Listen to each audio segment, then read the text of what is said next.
Hello বন্ধুরা, আরও একটি মিনি ব্লগে তোমাদের অনেক অনেক স্বাগত। তো এই ব্লগটা হচ্ছে লাস্ট সানডে।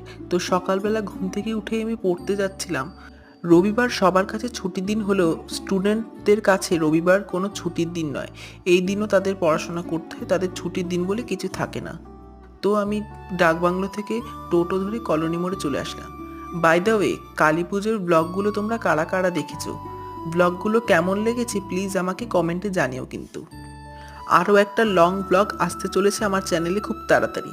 তো সেই জন্য আমার চ্যানেলটাকে সাবস্ক্রাইব করে রেখো কিন্তু। তো পড়া হয়ে গেলে আমি কলোনি মোড় থেকে টোটো ধরে বাড়ি চলে আসলাম। তো বাড়ি এসে দেখি মাসি এসেছে। তো মাসি এসেছে মানেই খুব মজা। তো সবাই মিলে আমরা গল্প টল্প করে একেবারে লাঞ্চ করতে বসে পড়লাম। তো লাঞ্চ করার শেষে ছিল আজকে মিষ্টি দই। তো আজকের ব্লগটা আমি এখানে এন্ড করছি। ব্লগটা কেমন লাগলো তাড়াতাড়ি জানিও। বাই।